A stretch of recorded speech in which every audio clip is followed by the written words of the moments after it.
Te adoramos, Jesús.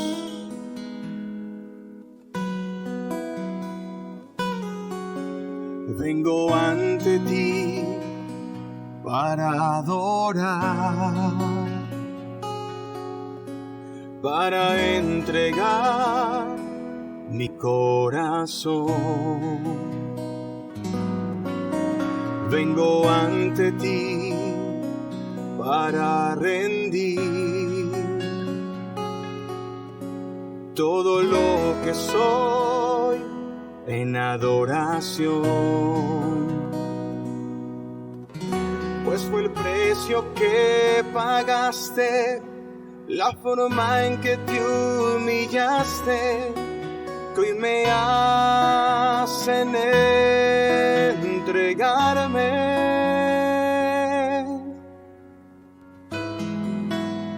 Y ante ti, Jesús, me postraré, rindiendo mi corazón, todo mi ser, pues fue por lo que tú hiciste en esa cruz, que yo me entrego a ti.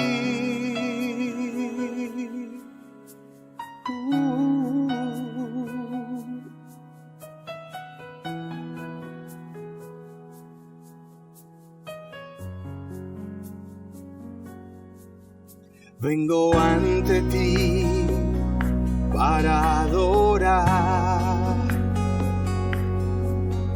para entregar mi corazón. Vengo ante ti para rendir todo lo que soy en adoración, pues fue el precio que pagaste, la forma en que te humillaste, que hoy me hacen entregarme.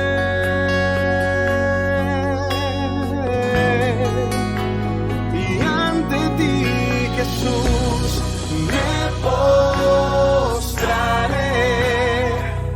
rindiendo mi corazón, todo mi ser, pues fue por lo que tú hiciste en esa cruz, que yo me entrego a ti. Vamos, sígale. Y ante ti, Jesús, me postraré, rindiendo mi corazón, todo mi ser, pues fue por lo que tú hiciste en esa cruz, oh, que yo me entrego a ti. Y ante ti, Jesús, me postraré, rindiendo mi corazón, todo mi ser, pues fue por lo que tú hiciste en esa cruz, que yo me entrego a ti, que yo me entrego a ti, que yo me entrego a ti.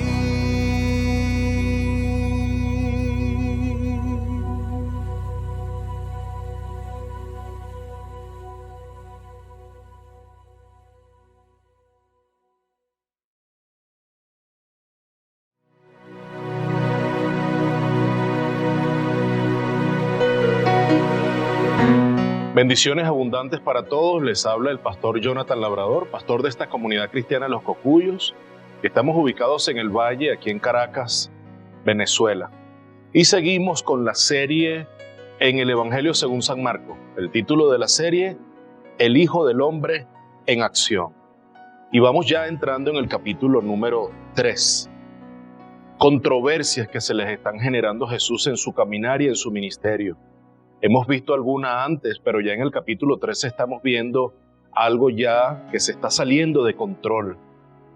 Una horda de hombres que se están poniendo de acuerdo, que históricamente nunca tenían nada que ver los unos con los otros, para ir en contra de Jesús, ahora se alinean, hacen alianzas, y es que el mal siempre se va a juntar para ir en contra del bien. Cristo representa el bien para la humanidad, Cristo representa la salvación, Cristo representa la vida eterna, el perdón de los pecados.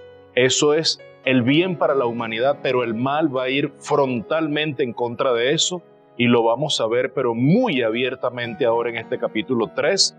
Le he puesto por título a la enseñanza El Hijo de Dios bajo presión. Estaremos en los primeros 12 versículos del capítulo 3. Antes, quiero tener una oración.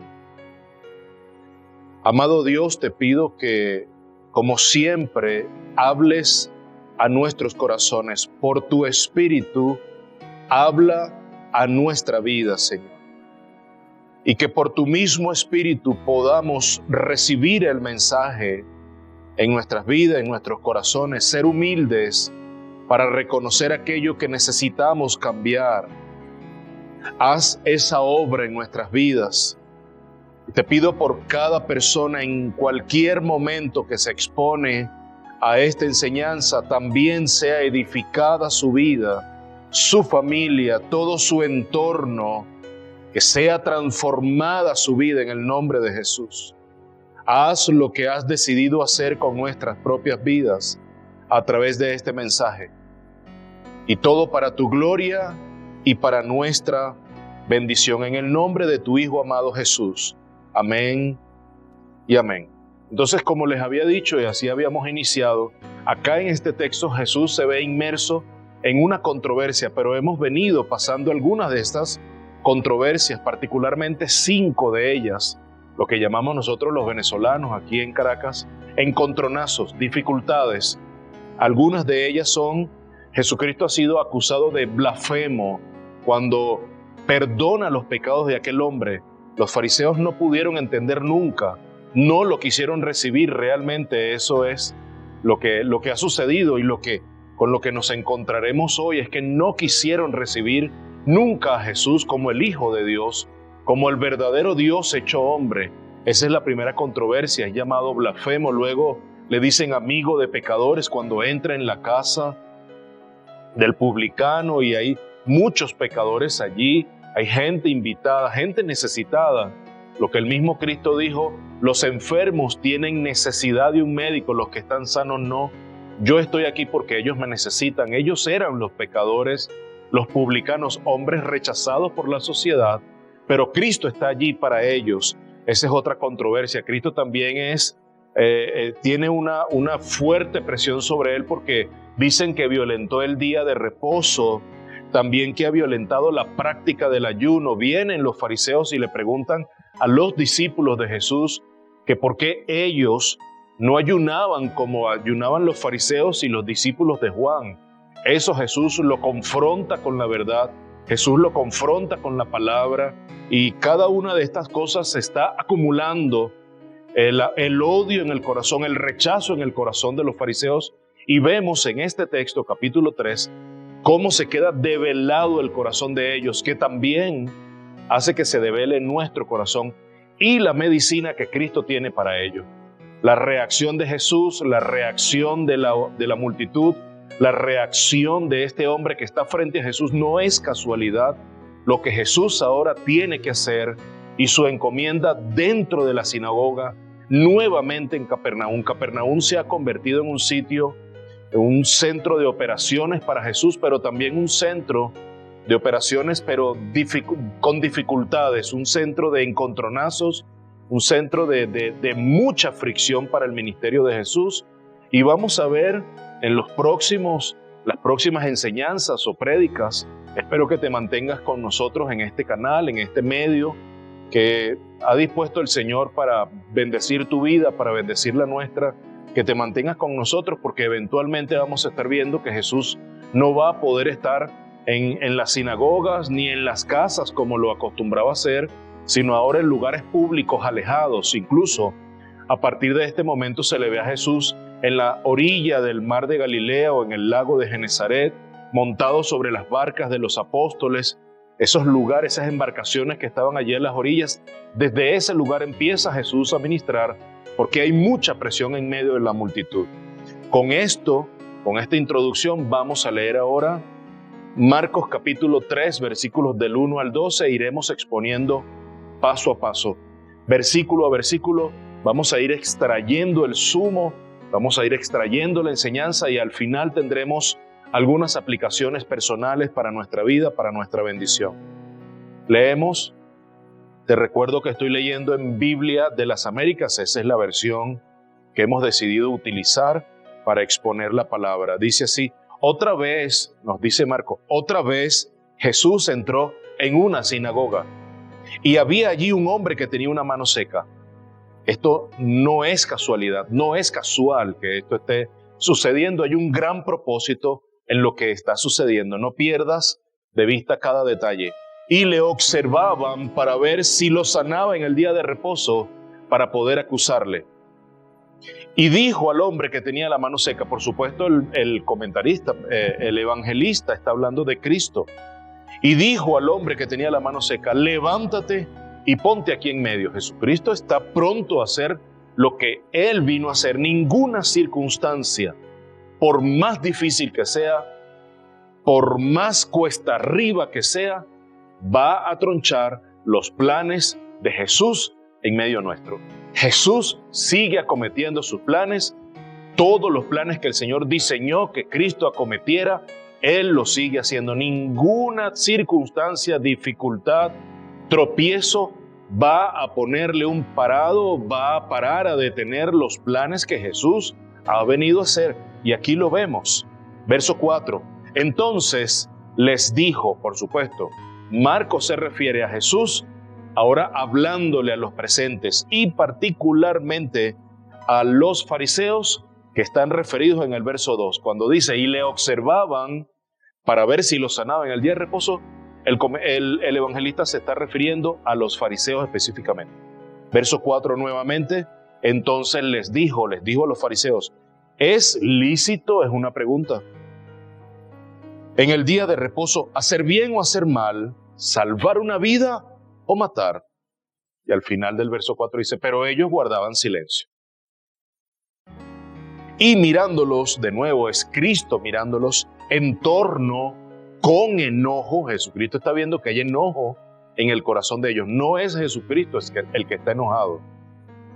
Y aunque Jesucristo hubiese estado enojado, es un sentimiento humano que está en nuestros corazones. Y si Cristo hubiese tenido motivos para hacerlo, por lo que está encontrando en el corazón de ellos. Aquí lo dice. Entristecido, sí.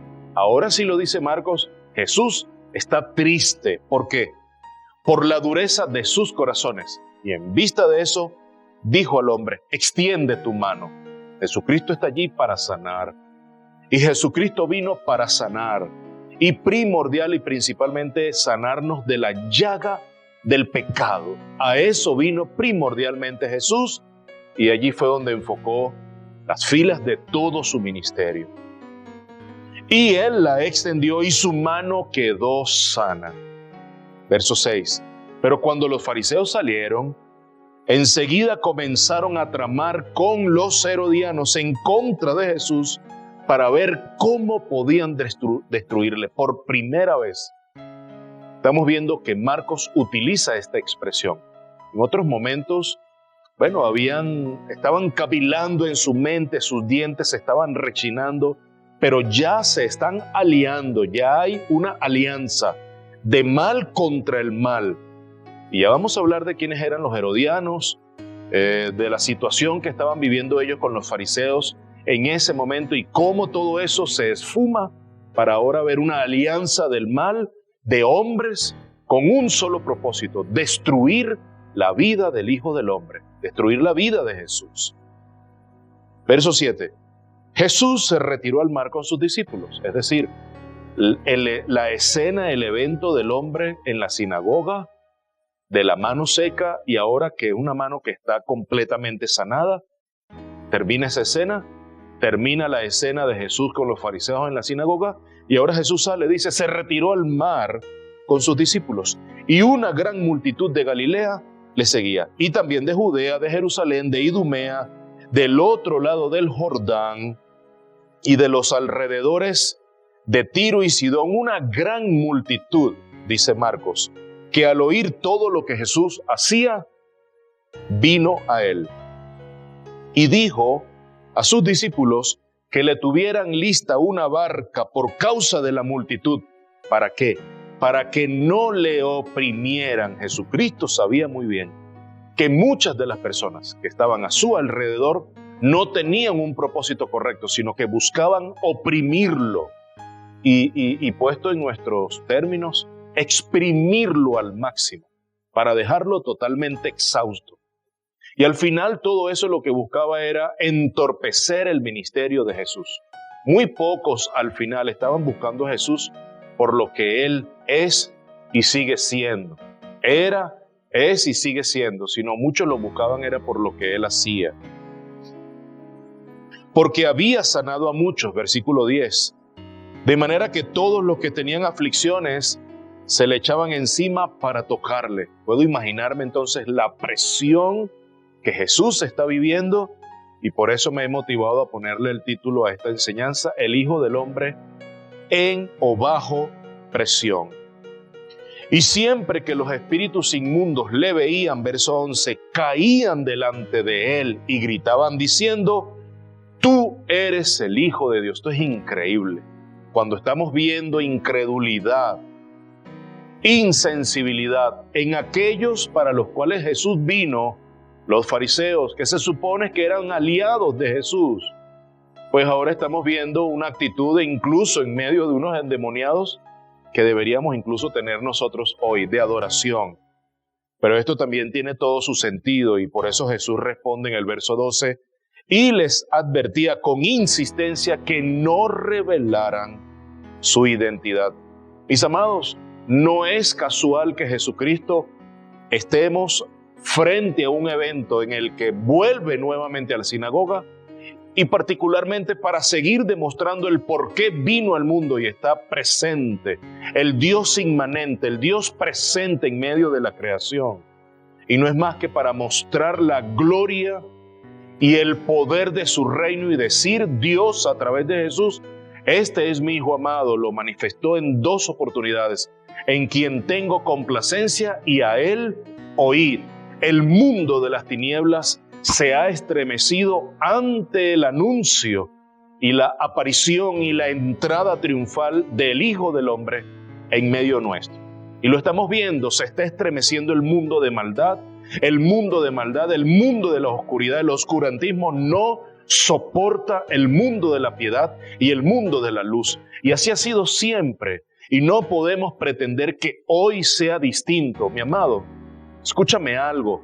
Donde entres, tú que eres portador del reino de Dios, tú eres un heraldo del evangelio, tú eres un embajador del reino de Dios. Donde entres, siempre vas a tener oposición, porque la luz no congenia con las tinieblas. Y aquí lo estamos viendo. Jesucristo está frente a hombres que están en contra de Él, ahora están tramando destruirle, matarle, y eventualmente lo llevan a la cruz. Allí está Jesús, pero sabemos muy bien también, y la historia de la palabra nos ha convencido que Jesucristo se entregó voluntariamente. Ninguno llevó a Jesús a la cruz. Fue una entrega voluntaria y sacrificial para suplir la ira, para calmar la ira de Dios, producto de nuestros pecados. Ese es el gran plan de redención y de rescate que Jesucristo, Dios a través de Jesucristo tramó para cada uno de nosotros.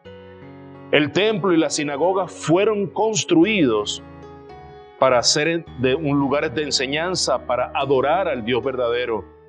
Estamos viendo que Jesús está enseñando las Escrituras, pero a la vez, no casualmente, hay personas que están necesitadas.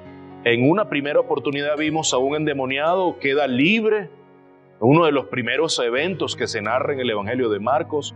Estamos viendo nuevamente a Jesús de manera reiterada dentro de la sinagoga. Ahora hay un hombre que no es que ha nacido de nacimiento. La palabra que se usa para identificar la enfermedad, que está en el griego, no nos habla de una enfermedad de nacimiento. Y adicionalmente a eso también se nos dice en el Evangelio paralelo de Lucas, capítulo 6, verso 6, ese es el paralelo de esta enseñanza en el Evangelio de Lucas. ¿Cuál era la mano que estaba enferma? Puedo leerlo rápidamente. Y en otro día de reposo entró en la sinagoga y enseñaba. Y había allí un hombre que tenía la mano derecha seca. Sabemos algunas cosas. Un hombre que está allí probablemente con cierto motivo, que es aprender de la palabra y adorar a Dios. No conocemos el motivo del corazón. Jesucristo sí lo sabe. Jesucristo sabe muy bien por qué ese hombre estaba en la sinagoga. Y Jesucristo sabe muy bien por qué los fariseos estaban en la sinagoga. Y ha quedado develado todo esto. No sabemos muchas veces, nunca, de hecho, no sabemos cuáles son los motivos que nosotros tenemos al venir a la iglesia, al venir a los predios de nuestras congregaciones o iglesias locales para aprender la palabra. Queda develado delante del Señor cuáles son los motivos, pero solamente Él lo sabe. Pueden estar las iglesias locales repletas de una audiencia y escasamente muy pocos vienen con la motivación de aprender de la palabra, ser enseñados, ser instruidos cual aprendices y adorar al Dios verdadero. Pues aquí vemos ya en el verso 2 la aparición de un grupo colegiado, los fariseos, que se suponían que eran un grupo celoso por la palabra. Se suponía que al ver al Maestro Jesús, ellos iban a aupar el ministerio de Jesús, a darle un respaldo, a ministrar conjunto a Jesús, pero estamos viendo ahora que son unos frontales enemigos de Jesús. Y aquí lo manifiesta Marcos de una manera directa. Procuraban matarle, asesinarle, quitarle la vida. El verso 2 nos dice, y le observaban. Es decir, ya queda develado el motivo por el cual estos hombres estaban en la sinagoga. Yo no sé cuál es el motivo que traemos a veces a la iglesia.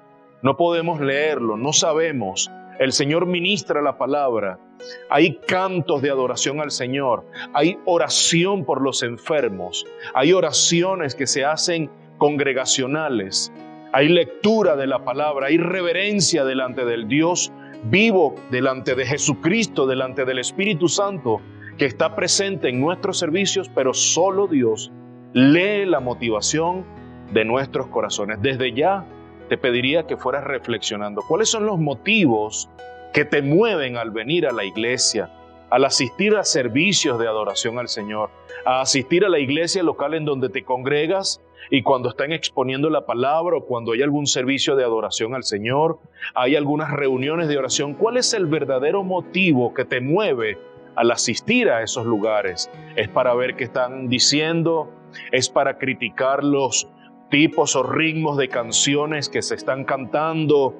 ¿Es para criticar quizás que el mensaje no es adecuado? ¿La retórica que está usando el evangelista, el pastor, el maestro, el líder no es la más adecuada? Necesitamos revisar las motivaciones de nuestros corazones al venir a la iglesia local. Cuando estemos expuestos en nuestras iglesias locales a la enseñanza de la palabra. La motivación de ellos no era correcta. La motivación de ellos queda develada en el versículo al leerlo, y le observaban para ver si lo sanaba en el día de reposo, para poder acusarle. Jesucristo sabía muy bien que lo que estaba sucediendo no era casual. Eso estaba en un plan orquestado por el Señor para hacer ver que el reino de Dios estaba en medio de ellos y que el representante del reino y el rey era el mismo Cristo que estaba en medio de la sinagoga. Ese era el plan tramado. Está un hombre con la mano seca, a la invitación de Jesús, el hombre queda completamente sano, y eso lo que hace es acumular mucho más odio en el corazón de estos hombres, y sus motivaciones quedan develadas. Y vemos a Jesús en acción. No va a importar, no va a ser piedra de tropiezo tu motivación. Jesucristo va a seguir adelante con el plan que se ha trazado llevar a cabo. Más allá de las motivaciones de ellos y el tropiezo que quieran hacer, el plan del Señor seguirá adelante. Jesucristo está en acción. Verso 3, y dijo al hombre que tenía la mano seca, le dijo así: levántate y ponte aquí en medio. Jesucristo está dando órdenes. Cuando había sido invitado para enseñar la palabra, ahora Jesús toma el lugar, toda la atención está puesta sobre el Hijo de Dios, sobre Jesús. ¿Qué irá a hacer? ¿Qué cosas tiene entre manos? ¿Cuál cosa demostrará ahora? Recuerda, habían algunos que sí estaban buscando con motivaciones correctas y estaban quedando admirados de la gran sabiduría y la inteligencia y la sapiencia con la que Jesucristo estaba haciendo y enseñando la palabra, pero otros no están quedando con la misma actitud y la misma motivación. Están siendo confrontados silentemente. Quizás muchos de nosotros, delante de lo que Dios está haciendo hoy, estamos quedando avergonzados, silentemente. Pues hoy hay una invitación a venir a los pies del Señor y podemos ser perdonados. Que nuestra actitud y nuestras motivaciones queden al descubierto siempre, para que podamos tener en el Señor nuestro perdón de pecados ya asegurado. Jesús, entonces, en el verso 3, hace un llamado a este hombre. Ese hombre está allí porque hay una necesidad realmente. Jesucristo no puede esperar. Para los fariseos, ese día no era un día para realizar sanaciones. Para los fariseos, ese día no era un día para tener misericordia. Pero para Jesucristo, cualquier día siempre va a ser suficiente para traer salvación, sanidad y vida eterna y liberación para nuestra vida. Jesucristo no podía esperar ningún otro día hábil. Jesucristo no puede esperar porque un hombre muera por el capricho de otros, mientras habían tergiversado la ley, diciendo que en día sábado la única luz que permitían los fariseos en su ley, y no es así porque Moisés no lo había determinado así, la única luz que ellos permitían era que si un hombre estaba a punto de morir en día sábado, era que podía ser llevado delante de los especialistas, delante de los médicos, se podía hacer algo, la gente podía moverse. De resto, todos debían esperar hacia un siguiente día hábil que no fuera día de reposo. Pero Jesús no va a esperar por capricho de otro. Jesús va a hacer lo que vino a hacer. Y ahora Jesús se está confrontando a través de la acción. Verso 4. Entonces Jesús les dijo, a través de una pregunta: ¿es lícito en el día de reposo hacer bien o hacer mal? Respóndanme. Ellos están al frente. Jesucristo sabe muy bien lo que ellos están pensando. Ya sus pensamientos habían quedado develados en la casa en donde rompieron el techo para bajar ese hombre paralítico. Sus pensamientos habían quedado a la intemperie cuando él había sanado a la suegra de Pedro en la casa de Simón Pedro. Ya Jesús sabe muy bien por dónde viene el mal. Los conoce, han quedado a la luz, a la intemperie. Ahora aquí Jesucristo los confronta. El mal, mi amado hermano, amigo, tú que nos estás viendo hoy, el mal siempre tiene que estar confrontado y siempre tiene que ser confrontado con la verdad. Jesús siempre confrontó con la verdad. Confrontó con una pregunta: ¿es lícito en el día de reposo hacer bien o hacer mal? ¿Salvar una vida o matar? Y agrega al final del verso 4, Marcos dice: pero ellos guardaban silencio. ¿Cuál era el propósito del día de reposo? ¿Que el hombre se enseñoreara del día de reposo o que el día de reposo se enseñoreara del hombre? Ya Jesucristo había dado esa respuesta. El hombre fue hecho para el día de reposo, para reposar en él. Y el verdadero reposo nuestro sigue siendo: Cristo se reveló a sí mismo como nuestro reposo, y hoy sigue siendo Cristo nuestro verdadero reposo. ¿Cuál era el verdadero propósito que tenían los fariseos en sus corazones para el día de reposo? Jesucristo los deja avergonzados, Jesucristo los atrapa en su maldad. Al no poder responder ante esta pregunta que los confronta, el silencio le otorga a Jesucristo toda la razón. Jesucristo los atrapa en la maldad porque ellos debieron haber respondido: nosotros preferimos que ese hombre quede así antes de movernos en este día.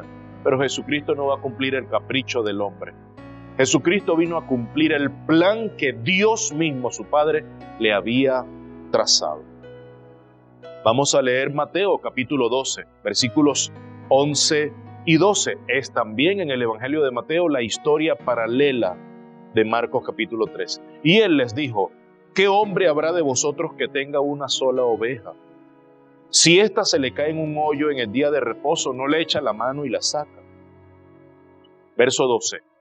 Pues, ¿cuánto más vale un hombre que una oveja? Por tanto, Cristo lo dice enfáticamente: es lícito hacer bien en el día de reposo. Mi amado, no encontramos respuesta en la vida de los fariseos.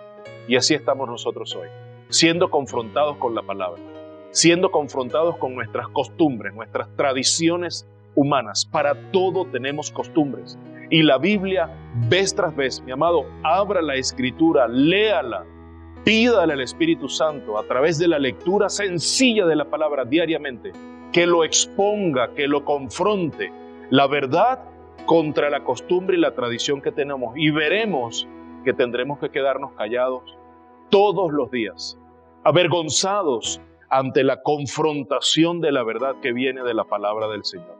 El mismo Verbo encarnado los ha expuesto en 2 oportunidades y no hay ninguna palabra en la boca de ellos, no hay respuesta. Y es que el mal no va a tener respuesta válida, ni argumento certero ni verdadero ante la verdad. Siempre la mentira va a tener argumentos y va a tratar de taparse con una mentira, y la mentira va a traer sobre sí otra gran mentira, y es una bola de nieve que se viene sobre el corazón. Y así estaban incluso los discípulos del Señor.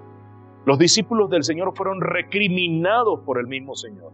Si en este texto estamos viendo que los fariseos responden y argumentan así por la dureza del corazón, Cristo los acaba de confrontar y los ha dejado flagrantemente abiertos, avergonzados. Debemos reconocer que nosotros, como siervos del Señor, como discípulos del Señor, seguidores de Cristo Jesús, hijos de Dios, también necesitamos ser confrontados por la dureza de nuestro corazón. Quiero llevarte a Marcos 16:14, el mismo evangelio que estamos exponiendo, pero mucho más adelante, el capítulo final de Hechos. Jesucristo los confronta, la misma palabra la usa Jesús, la misma palabra con la que confrontó a los fariseos, la usa para confrontar a sus discípulos. Finalmente se apareció a los 11 mismos, estando ellos sentados a la mesa, y les reprochó su incredulidad y dureza de corazón. Mi amado, nosotros podemos hacer todo lo posible, gastar todos los recursos que tenemos a disposición para decir cómo es posible que esos fariseos no fueron con Jesús, no lo apoyaron, no creyeron. Pero necesitamos reconocer que hoy estamos viviendo la misma vida del fariseo. Seguimos acumulando incredulidad en nuestro corazón y dureza de corazón para poder ver siquiera pocas cosas de lo que Dios hoy está haciendo en medio nuestro.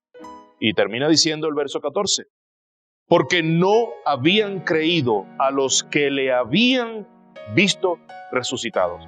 Jesucristo resucita, algunos lo ven resucitado, esos que lo vieron resucitados lo creyeron, lo fueron a manifestar a los apóstoles seguidores de Jesús, y estos no lo creyeron. Jesucristo está resucitado, le manda el mensaje en primera persona a Pedro, a sus discípulos, y ellos no creyeron. Y Jesucristo los está recriminando. ¿En qué medida nuestro corazón al día de hoy está experimentando dureza de corazón e incredulidad. Porque eso es un gran tropiezo en nuestra santificación y en el progreso de nuestra vida cristiana hoy, en pleno siglo XXI. Mis amados, necesitamos ser alcanzados por el Evangelio, no solamente aquellos que llamamos incrédulos, aquellos del mundo. Nosotros también, como hijos de Dios, como seguidores de Cristo, necesitamos que el Evangelio atrape nuestros corazones y derrumbe y quite toda incredulidad, toda duda infundada y toda dureza del corazón.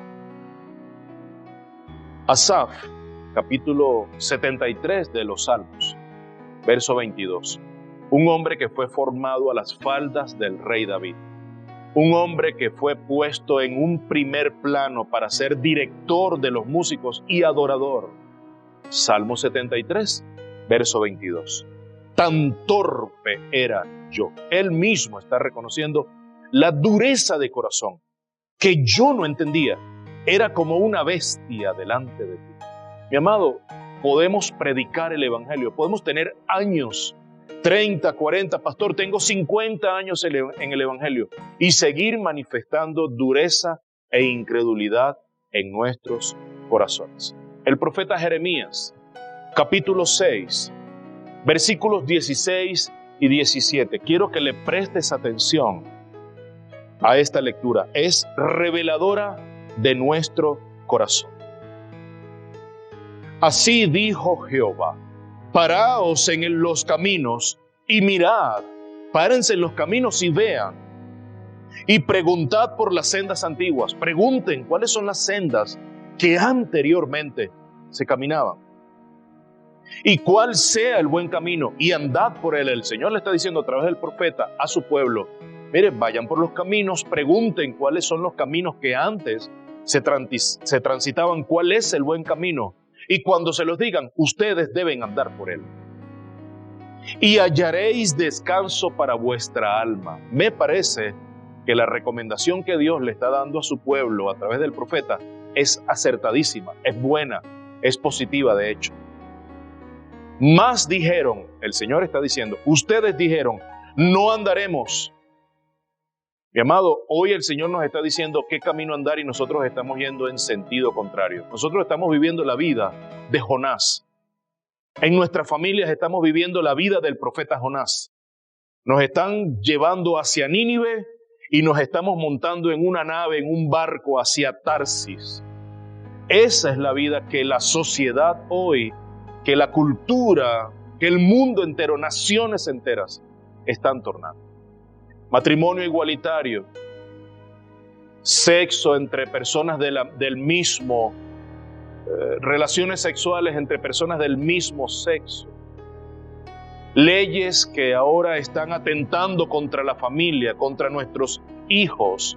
En la educación ha sido sacada la Biblia y toda enseñanza diocéntrica, cristocéntrica está siendo extirpada de nuestros salones de clases. Esa es la dirección que las sociedades se están tornando hoy. Tarde o temprano tendremos que ver esa cosecha de una siembra incorrecta que nosotros estamos haciendo hoy. Pero el Señor ya lo había dicho a través del profeta. Pues también sobre vosotros atalayas que dijesen, escuchad al sonido de la trompeta. El Señor está diciendo, vayan por las sendas antiguas, un camino que es bueno, síganlo para que tenga provecho su alma. Escuchen el sonido de la trompeta. Y finaliza, y dijeron ellos, no escucharemos, ni caminaremos ese camino, ni escucharemos la trompeta. Dios sigue hablando hoy y nosotros de manera terrible, de manera, no sé qué adjetivo ponerle, de manera tosuda, con una cerviz dura, con la dura cerviz y un corazón endurecido, nosotros estamos yendo en contra del Evangelio. Tal cual el profeta Jonás, tal cual Balaam. El asna tuvo que el Señor hacerle hablar para que parara al hombre. Así está nuestro corazón hoy. La reacción de Jesucristo, verso 6, y salidos los fariseos, tomaron consejo con los herodianos contra él para destruirle. Históricamente los fariseos no se unían con los herodianos. Es más, tenían pensamientos contrarios. Sin embargo, la maldad se junta, mis amados. No eran los herodianos un partido político. No lo eran. Eran un grupo de judíos que se habían organizado, pero habían hecho algunas alianzas con el imperio romano de turno. Los fariseos estaban alejados de ellos. No tenían nada que ver. Sin embargo, el mal se junta, mi amado.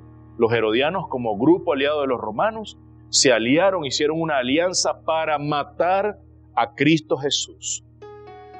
Ya acusarle de blasfemia no tiene sentido, ya acusarle de invalidar el día de ayuno y el día de reposo, los ayunos, ya no tiene sentido. Ya el propósito primordial es quitar y cegar la vida de Jesús. Hay una pregunta que debo hacerte ya casi cerrando la enseñanza. ¿Qué fue lo que entristeció a Cristo Jesús? Porque el evangelista es contundente y Jesucristo se entristeció en su corazón. ¿Por qué? Él lo dice, por la dureza de su corazón. Si nosotros hoy albergamos dureza de corazón, incredulidad, wow, no puedo imaginarme cómo está entristecido el Espíritu Santo. Ese que ha sido derramado sobre nosotros como sello de la redención y de la vida eterna. Las arras del Espíritu han sido derramadas y puestas sobre nosotros como sellos. Sin embargo, albergamos dureza de corazón, incertidumbres, incredulidad y duda en nuestra vida. Jesucristo se entristece por eso. Y Jesús percibe que ellos no tienen ni un ápice, ni una reserva de piedad, sino de legalismo en el corazón.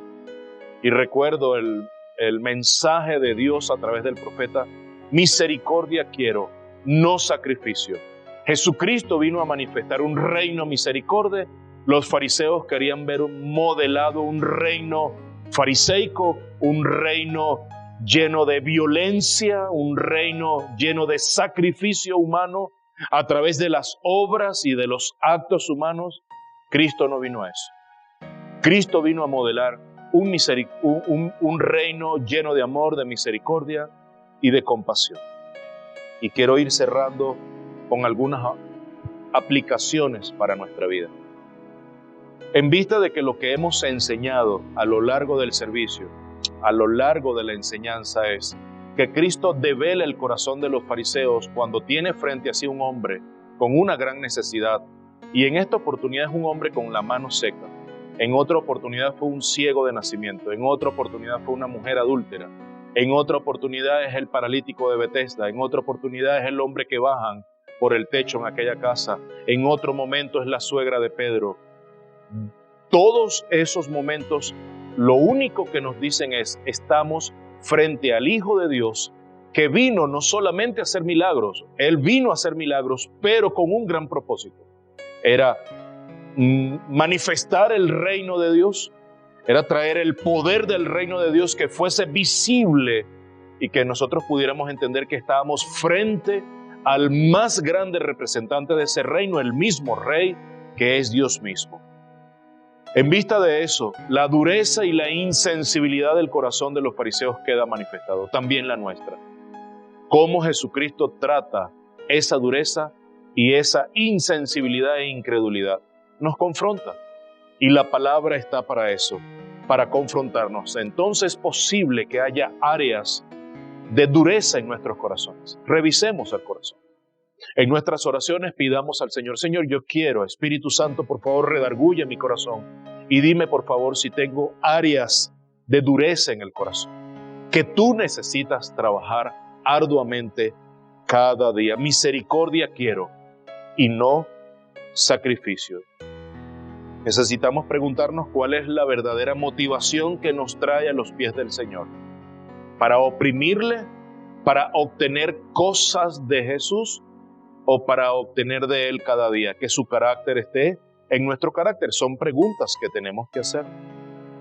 Cuando venimos a la casa del Señor, ¿cuál es la disposición del corazón? ¿Para ver lo que se está haciendo, para luego criticar? ¿O para venir a recibir del Señor y darle todo mi corazón?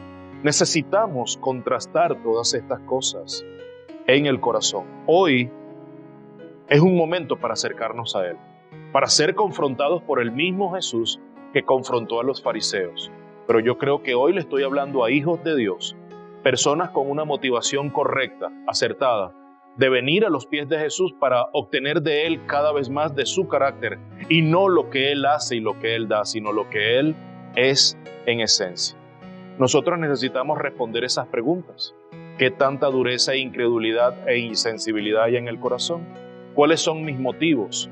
Y necesitamos ser confrontados por la palabra. Oremos en esa dirección. Padre amado, te doy gracias por la enseñanza. Te doy gracias por la confrontación que has hecho a través de la exhortación. Sé que hay áreas en el corazón que necesitan ser tratadas. No miro a otro, me miro a mí mismo. Pero también te pido, porque mi visión no es objetiva del todo, te pido que alivianes mi vista, que quites toda escama de mis ojos y yo pueda verme en el espejo, tal cual soy, que pueda ver cada imperfección y que pueda clamar por tu misericordia y tu gracia para yo ser sanado y seguir siendo confrontado con tu palabra, que es la verdad absoluta, la que libera, la que sana, la que confronta, la que exhorta, la que quiebra todo aquello que está duro en el corazón, producto del pecado, la que hace sensible el alma, la que confronta para romper y luego restaura.